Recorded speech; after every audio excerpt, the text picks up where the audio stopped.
নমস্কার বন্ধুরা, welcome to Rupa's food story চ্যানেলে তোমাদের জানাই অনেক অনেক স্বাগত। আজকে আবারও বন্ধুরা তোমাদের জন্য নতুন রেসিপি নিয়ে হাজির হয়ে গেছি। আজকে একটা দারুণ রেসিপি বানিয়ে দেখাবো, যেটা ঝটপট খুব সহজেই বানানো যায়, খেতে দারুণ টেস্টি হয়। আলুর পরোটা তো তোমরা বন্ধুরা অনেক খেয়েছো, তবে আজকে এটা নতুন ধরনের একটা আলুর পরোটার রেসিপি। প্রথম থেকে শেষ পর্যন্ত পুরো ভিডিওটা দেখো, তোমাদের কাছে ভীষণ ভালো লাগবে। একদমই নতুন ধরনের একটা ইউনিক আলুর পরোটার রেসিপি। ঝটপট দেখে নাও পুরো রেসিপিটা। এখানে আমি 250 গ্রাম ময়দা নিয়ে নিয়েছি, খুব ভালো করে চেলে নিয়েছি ময়দাটাকে। তারপর স্বাদ অনুযায়ী একটু লবণ দিয়ে দিয়েছি, আর দিয়ে দিলাম এখানে সাদা তেল মানে রিফাইন্ড অয়েল। এবার সমস্ত ময়দার সাথে খুব ভালো করে তেল আর লবণটাকে কিন্তু খুব সুন্দর করে দেখো মিশিয়ে নেব। এইভাবে হাতে ডলে ডলে খুব সুন্দর করে কিন্তু আমরা একটু ময়দাটার মধ্যে ময়ামটা ভালো করে মিশিয়ে নিচ্ছি। যত ভালো মাখা হবে বন্ধুরা, ময়াম দেওয়া ভালো হবে, আমাদের পরোটাটা খেতেও কিন্তু দারুণ হবে। আজকের পরোটাটা সত্যি বন্ধুরা নতুন ধরনের। এর আগে হয়তো তোমরা কখনো এইভাবে আলুর পরোটা দেখোনি বা করে খাওনি। তা প্রথম থেকে অবশ্যই বন্ধুরা বারবার রিকোয়েস্ট করলাম পুরো ভিডিওটা পুরোটা দেখো, খুব ভালো লাগবে তোমাদের কাছে। এবার দেখো অল্প অল্প নর্মাল যে ঘরে থাকা জল, সেই জল দিয়ে আমি সুন্দর করে ময়দাটাকে মেখে নিয়েছি। দেখো খুব সুন্দর করে ময়দাটাকে মেখে নিতে হবে, যাতে একদম নরমও না হয়, একদম শক্তও না থাকে। খুব ভালো করে এরকম করে মেখে নেব। মাখা হয়ে গেছে বন্ধুরা। এবার হাতে একটু সাদা তেল দিয়ে খুব সুন্দর করে দেখো আমি এই ময়দার গায়ে লাগিয়ে নিচ্ছি, যাতে ময়দাটা আমাদের শক্ত না হয়ে যায় ওপর থেকে। আর ঢেকে রেখে দিলাম। এর দিকে আমরা বাকি কাজগুলো করে নিই। দেখো একটা বাটির মধ্যে সেদ্ধ আলু সুন্দর করে গ্রেট করে নিয়েছি আমি গ্রেটার দিয়ে, যাতে আমাদের আলুটা বেশ সুন্দর ম্যাশ হয়ে যাবে। আর এখানে আলুর মধ্যে একটা পুর তৈরি করব, তার জন্য দিয়ে দিলাম এখানে স্বাদ অনুযায়ী লবণ, দিয়ে দিলাম এখানে আমি সামান্য একটু এখানে দিয়ে দিয়েছি এখানে দেখো চিলি ফ্লেক্স, আর দিয়ে দিলাম এখানে কাশ্মীরি লাল লঙ্কার গুঁড়ো। কাশ্মীরি লাল লঙ্কার গুঁড়োটা দিলে কি সুন্দর একটা রং আসবে, এর জন্য দেওয়া। আর এখানে দিয়ে দিয়েছি 1 প্যাকেট ম্যাগি মশলা। ম্যাগি মশলাটা এখানে দিয়ে দিলাম পুরোটাই। এর ফলে কি হবে, দারুণ টেস্টি হবে খেতে। তোমরা কেউ যদি ম্যাগি মশলা অপছন্দ করো, তার বদলে তোমরা জিরে গুঁড়ো বা ধনিয়া গুঁড়ো ব্যবহার করতে পারো, আর গরম মশলার গুঁড়ো। আর যেহেতু এখানে ম্যাগি মশলাটা কিন্তু বন্ধুরা নানা রকম মশলা দিয়ে কিন্তু তৈরি হয়, তাই ম্যাগি মশলা দিলে অন্য কোনো মশলার আর প্রয়োজন পড়ে না। আর এখানে একটা সুন্দর ফ্লেভার হওয়ার জন্য দিয়ে দিলাম কাসুরি মেথি।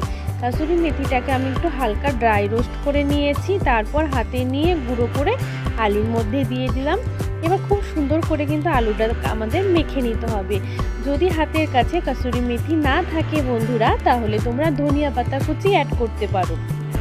দুটোর ফ্লেভারই কিন্তু খুব সুন্দর হয়। এবার খুব ভালো করে দেখো আলুটাকে সমস্ত কিছুর সাথে মেখে নিতে হবে। এর ফলে কিন্তু দারুণ লাগবে আলুর পুরটা খেতে। আর তারপর আমি দিয়ে দিচ্ছি সামান্য একটু টমেটো সস।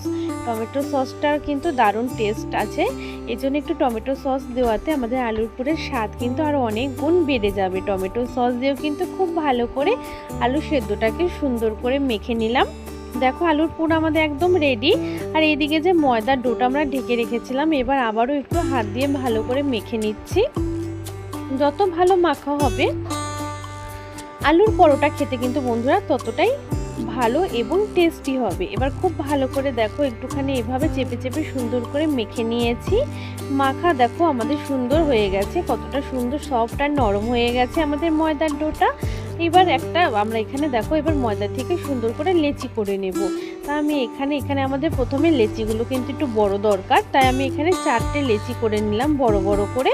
দেখো কিভাবে কি করছি আজকের এই পরোটার রেসিপিটা, খুবই ভালো লাগবে বন্ধুরা, দেখতে থাকো। আর অবশ্যই ভুলে যেও না ভিডিওটাতে একটা লাইক করতে। সমস্ত বন্ধুদের বলছি অবশ্যই ভিডিওটাতে একটা লাইক করে পুরো ভিডিওটা দেখবে। লেচি কিন্তু আমাদের একদম কমপ্লিট হয়ে গেছে করা। এবার একটা বেলুন পিঁড়ির মধ্যে দেখো ময়দা নিয়ে সুন্দর করে কিন্তু আমরা একটা বড় গোল রুটি কিন্তু বানিয়ে নেব, যতটা একটু বড় করা যায়। আমি দেখো এইভাবে ময়দা নিয়ে সুন্দর করে একটা রুটি তোমাদের বানিয়ে নিতে হবে। দেখো এইভাবে ঘুরিয়ে ঘুরিয়ে, যদি মানে অসুবিধা হয় বেলতে, তাহলে বেলুন পিঁড়িটাকে একটুখানি এদিক ওদিক ঘুরিয়ে নিয়ে সুন্দর করে একটা বড় সাইজের রুটি কিন্তু আমাদের বানিয়ে নিতে হবে। এই বড় রুটি কিন্তু আমাদের যে 4টে লেচি করেছি, সেই 4টে লেচি দিয়ে কিন্তু আমরা এরকম বড় সাইজের প্রথমে কিন্তু বড় করে আমাদের লেচিগুলো দিয়ে রুটি বানিয়ে নিতে হবে। মানে রুটি যেভাবে আমরা বানাই সেরকমই কিন্তু সাইজে এটা বড় হবে। দেখো এইভাবে আমি বেলুন পিঁড়িটাকে ঘুরিয়ে ঘুরিয়ে চারিদিকে সুন্দর একটা বড় করে রুটি কিন্তু বন্ধুরা তৈরি করে নেব। দেখো এইভাবে ঘুরিয়ে নিয়েছি, আমাদের একটা রুটি কিন্তু কমপ্লিট হয়ে গেছে।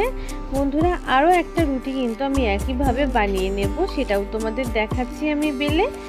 একদম ঝটপট হয়ে যায়, শুকনো ময়দা দিয়ে যদি বেলা হয় তাহলে কিন্তু রুটিটা বেলতে কিন্তু কোনো অসুবিধেই হয় না। বন্ধুরা এভাবেই সুন্দর করে দেখো, সুন্দর করে কিন্তু বানিয়ে নেব রুটিটা। আর এই আলুর পরোটাটা এতটাই টেস্টি এবং দেখতে এতটা সুন্দর হবে বন্ধুরা, একবার দেখা মাত্রই তোমাদের কিন্তু পরের দিনই বানিয়ে খেতে ইচ্ছে করবে। অবশ্যই একবার বানিয়ে খেয়ে দেখো, এতটাই টেস্টি হয়, মানে আলুর পুরের ফ্লেভারের জন্য দারুণ লাগে এই আলুর পরোটাটা খেতে। অবশ্যই কিন্তু বন্ধুরা তোমরা বাড়িতে বানিয়ে খাবে এবং সবাইকে খাওয়াবে, এবং গেস্ট আসলে তাদেরও এইভাবে করে খাওয়াতে পারো, তোমার ভীষণ প্রশংসা করবে। দেখো বন্ধুরা দুটো রুটি কিন্তু আমি বেলে নিয়েছি, আর দুটো রুটি আমি একইভাবে বেলে নেব। তারপর যে আলুর পুরটা আমরা করে রেখেছিলাম, সেই আলুর পুর কিন্তু এখান থেকে আমি নিয়ে নিয়েছি। দেখো এবার পুরো রুটির মধ্যে কিন্তু ছড়িয়ে নেব। দেখো আলুর পুরটাকে এভাবে হাত দিয়ে করছি, তোমরা চাইলে বন্ধুরা চামচ দিয়েও করতে পারো, যেটা দিয়ে তোমাদের সুবিধে হয় সেইভাবেই তোমরা করে নেবে। দেখো এইভাবে সমস্ত রুটিটার মধ্যে কিন্তু আমাদের আলুর পুরটাকে সুন্দর করে ছড়িয়ে নিতে হবে, যাতে সমস্ত জায়গাটার মধ্যে আলুর পুরটা সুন্দর করে লাগানো হয়। দেখো এইভাবে একটু সময় লাগবে, এইভাবে ভালো করে কিন্তু ছড়িয়ে নিচ্ছি আলুর পুরটাকে বন্ধুরা। আর এই আলুর পুরটা এতটাই টেস্টি হয়েছে, মানে কি বলবো বন্ধুরা, সেটা তোমরা বাড়িতে বানিয়ে খেলেই বুঝতে পারবে। আর এত সুন্দর একটা ফ্লেভার, এত সুন্দর একটা গন্ধ বেরোচ্ছে। আমরা যে এখানে ব্যবহার করেছি কাসুরি মেথি, দারুণ একটা গন্ধ বেরোচ্ছে, আর খেতে অসাধারণ হবে বন্ধুরা। দেখো এইভাবে সুন্দর করে আলুর পুরটা যখন ছড়ানো হয়ে যাবে, হাত দিয়ে একটুখানি সুন্দর সমান করে দেবে। কোথাও যদি একটু ফাঁকা থাকে আবারও একটুখানি সেখানে লাগিয়ে নেবে। আর এইভাবে করে সুন্দর করে কিন্তু আমরা সমস্ত রুটিটার মধ্যে একটু ছড়িয়ে নিয়েছি। দেখো ভালো করে আলুর পুরটা ব্যাস আমাদের কমপ্লিট হয়ে গেছে। এবার আরেকটা রুটি দিয়ে ওপর থেকে কিন্তু আমরা কভার করে দেব, সুন্দর করে ঢেকে দেব। দেখো যেই আমরা ঢেকে দেবো, যদি একটু অসুবিধা হয় এরকম একটু টেনে নেবে রুটিটা, তাহলে সুন্দর করে আমাদের রুটিটা ঢাকা হয়ে যাবে। নিচের রুটিটা এইভাবে যখন ঢাকা হয়ে যাবে, আঙুল দিয়ে চেপে চেপে কিন্তু আমাদের সাইডগুলোকে, সাইডের মুখগুলো সুন্দর করে বন্ধ করে দিতে হবে, যাতে ফাঁকা না থাকে কোনো। এভাবে হাতটাকে ঘুরিয়ে ঘুরিয়ে চারিদিকে সুন্দর করে দেখো চেপে নেবে, তাহলে খুব সুন্দর করে আমাদের দেখো আলুর একটা পরোটার কিন্তু শেপ চলে এসছে। এবার কি করতে হবে সেটা দেখো বন্ধুরা, প্রথম থেকে শেষ পর্যন্ত না দেখে বুঝতেই পারবে না, তোমরা দেখলেই বুঝতে পারবে যে আজকের আলুর পরোটা কি এমন নতুন। তাই অবশ্যই পুরো ভিডিওটা বন্ধুরা তোমরা দেখো। দেখো এভাবে সুন্দর রুটি তো কমপ্লিট হয়ে গেছে। এবার চাকুর সাহায্যে আমি 4 ভাগে লম্বা লম্বি করে কেটে নিচ্ছি। দেখো আলুর পরোটাটাকে, মানে রুটিটাকে এবার সুন্দর করে এরকম রোল করতে করতে ভাঁজ করে নেব। এভাবে রোল করে নিলাম। দেখো বন্ধুরা রোল করা নেওয়া হয়ে গেছে। এবার চাপ দিলেই দেখো কত সুন্দর হয়ে গেল আমাদের আলুর ডোটা। এখনও কিন্তু রেডি হয়নি এটা, আরও কিন্তু আমাদের একটু কাজ বাকি আছে বন্ধুরা। তাই এইভাবে সমস্ত কটাকে কিন্তু আমি সুন্দর করে রোল করে নেব একইভাবে। দেখো রোল করা হয়ে গেলে হাত দিয়ে একটু চাপ দেবে, দেখো কত সুন্দর হয়ে গেছে, একটা সুন্দর ফুলের মতন হয়ে গেছে, দেখতে কিন্তু দারুণ লাগছে বন্ধুরা। দেখো কত সুন্দর লাগছে, এভাবে হাত দিয়ে চেপে নাও। একটু ছোট বড় হলে কিন্তু কোনো অসুবিধে নেই বন্ধুরা, সবগুলো হয়তো ঠিক মতো সমান হবে না, তবে ছোটো বড়ো হলেও কোনো অসুবিধা নেই, স্বাদ কিন্তু একই থাকবে। দেখো সমস্তগুলোকে একইভাবে করে নিয়েছি। এবার এই আলুর পরোটাগুলোকে কিন্তু আমাদের বেলে নিতে হবে। দেখো আমি বেলুন পিঁড়ির মধ্যে একটু তেল নিয়ে নিয়েছি, তাহলে বেলতে খুব সুবিধা হবে। এবার হালকা হাতে আস্তে আস্তে করে চাপ দিয়ে, মানে খুবই হালকা করে চাপ দিয়ে দিয়ে আমাদের একটা সুন্দর রুটি বানিয়ে নিতে হবে। তবে এই রুটিগুলো কিন্তু বন্ধুরা খুব বেশি বড় হবে না আর খুব বেশি পাতলা করবে না, তাহলে কিন্তু তোলার সময় ছিঁড়ে যেতে পারে। দেখো এইভাবে হালকা করে আমাদের একটু বেলে নিতে হবে পরোটাটা। দেখো খুব সুন্দর একটা ডিজাইন হয়েছে, ভিতরে কত সুন্দর হয়েছে। তাহলে বন্ধুরা এবার তোমরাই বলো, এটা হলো না একটা নতুন আলুর পরোটা রেসিপি? এরকম আলুর পরোটা কিন্তু তোমরা কিন্তু কখনোই অনেকে বন্ধুরাই আছো দেখোনি এবং খাওনি, তা অবশ্যই দেখার পর তোমরা এভাবে বানিয়ে খেও বন্ধুরা, খুব ভালো হয় খেতে।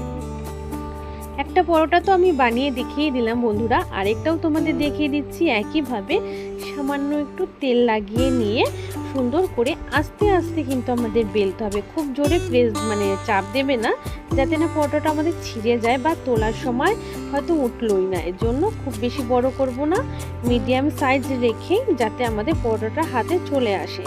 এবার একটা তাওয়ার মুখ ভালো করে গরম করে নিয়েছি, গ্যাসে বসিয়ে প্রথমে একটু চামচ দিয়ে দেখো একটু তেল ছড়িয়ে নিলাম তাওয়াটার মধ্যে, যাতে আমাদের পরোটাটা আটকে না যায়। এরপর দেখো একটা পরোটা এখানে দিয়ে দিয়েছি তাওয়ার মধ্যে আমি। এবার 3-4 মিনিট অপেক্ষা করব। 3-4 মিনিট পর এবার পরোটাটাকে সুন্দর করে উল্টে দিলাম। এবার সাইড থেকে তেল দিয়ে দেব। সাইড থেকে তেল দিয়ে দিয়েছি। এবার দেখো সুন্দর করে এপিট ওপিট করে কিন্তু পরোটাটা আমাদের সুন্দর করে কিন্তু বন্ধুরা ভেজে নেব। আর দেখো কত সুন্দর একটা ডিজাইন হচ্ছে, একটা গোল একটা রাউন্ডের মতন চক্রর মতন কত সুন্দর ডিজাইন হয়েছে কিন্তু পরোটার মধ্যে। আর বন্ধুরা পরোটাটা দেখতেও যেমন সুন্দর হবে, খেতেও কিন্তু অসাধারণ হবে। আর পরোটাটা কিন্তু তোমাদের বানানোর পরেও কিন্তু 3-4 ঘন্টা পরে একই রকমভাবে নরম থাকবে কিন্তু। দেখো এইভাবেই উল্টে পাল্টে কিন্তু আমাদের সুন্দর করে বারেবার ভেজে নিতে হবে। কত সুন্দর একটা পরোটা রেডি হয়ে গেল। আমি আরেকটাও তোমাদের সামনে ভেজে দেখাচ্ছি। দেখো বন্ধুরা এইভাবে তেল দিয়ে তারপরে ছেড়ে দিলাম পরোটাটা। 2 মিনিট হয়ে যাওয়ার পরে আবার সুন্দর করে উল্টে দেব পরোটাটাকে। তারপর সাইড থেকে আবার একটু সাদা তেল দিয়ে দিলাম। এবার সুন্দর করে পরোটাটাকে এপাশ ওপাশ এদিক ওদিক ঘুরিয়ে সুন্দর করে ভেজে নিতে হবে। দেখো কত সুন্দর লাগছে দেখতে পরোটাগুলো। সত্যি একটা কিন্তু বন্ধুরা নতুন পরোটা রেসিপি। তোমরা যদি মনে হয় সত্যি এটা দারুণ একটা নতুন পরোটার রেসিপি, অবশ্যই আমাকে কমেন্ট করতে ভুলবে না বন্ধুরা। তোমাদের কমেন্টের আশায় কিন্তু আমি রইলাম। অবশ্য ভিডিওটা দেখবে এবং কমেন্ট করো কিন্তু বন্ধুরা, খুব ভালো লাগে তোমাদের কমেন্ট পেয়ে, মনটা খুশিতে ভরে যায়। আর আমার কিন্তু আরও নতুন নতুন ভিডিও বানানোর আগ্রহ বাড়ে। তো অবশ্যই বন্ধুরা তোমরা এই ছোট্ট বন্ধুকে কিন্তু ভুলে যেও না, ভিডিওটা দেখে কিন্তু অবশ্যই কমেন্ট করো। এবং তোমাদের এই ছোট বন্ধু কিন্তু তোমাদের চ্যানেলের কিন্তু অবশ্যই কিন্তু তোমরা সাথে থেকো, পাশে থেকো। দেখো এবার সমস্ত পরোটাগুলো কিন্তু একইভাবে ভেজে নিয়েছি। তোমাদের প্লেটে আমি সার্ভ করে দেখাচ্ছি একে একে পরোটাগুলো। একটু হয়তো সাইজে ছোট বড় হয়েছে, কিন্তু দারুণ কিন্তু স্বাদ কিন্তু বন্ধুরা একই থাকবে, ছোট হোক বা বড়, খেতে কিন্তু বন্ধুরা অসাধারণ হবে। দেখো কত সুন্দর হয়েছে পরোটাগুলো। এই পরোটাগুলোর সাথে কিন্তু বন্ধুরা এক্সট্রা করে আর কোনো তরকারির প্রয়োজন পড়বে না, শুধু গরম গরম ভাজবে আর খাবে, অসাধারণ লাগবে। আর আমি একটু টমেটো সস এখানে দিয়ে দিয়েছি, যদি মনে করো কিছু দরকার হয় তবে একটু সাথে টমেটো সস নিও, তাহলেই দেখবে আর কোনো কিছুর প্রয়োজন পড়ছে না। আশা করছি বন্ধুরা তোমাদের কাছে আজকের এই পরোটা রেসিপি দারুণ লাগবে। অবশ্যই ভালো লাগলে কিন্তু তোমাদের এই বন্ধুর রেসিপিতে একটা লাইক অবশ্যই করো, এবং এই রেসিপিটা আরও অন্যান্য বন্ধু এবং তোমাদের নিজেদের ফ্যামিলির মধ্যে শেয়ার করে দিও, যাতে আরও অন্যান্য বন্ধুরাও রেসিপিটা দেখতে পায়। আর অবশ্যই যদি কোনো নতুন বন্ধু আমার চ্যানেলে এসে থাকো, চ্যানেলটাকে অবশ্যই সাবস্ক্রাইব করে দিও, বেল বাটনটাও প্রেস করে দিও, যাতে আমার সমস্ত ভিডিও নোটিফিকেশান সবার আগে তোমার কাছে পৌঁছে যাবে এবং তুমি ভিডিওটি খুব সহজেই দেখে নিতে পারবে, সমস্ত ভিডিও দেখে নিতে পারবে। দেখো বন্ধুরা এইভাবে একটা পরোটা এভাবে আমি সুন্দর করে রোল করে নিয়েছি আর টমেটো সস লাগিয়ে নিয়েছি। এভাবে খেয়ে দেখো, ছোট বড়দের টিফিনেও তোমরা দিতে পারো, দারুণ লাগবে খেতে। আজ তাহলে এই পর্যন্ত।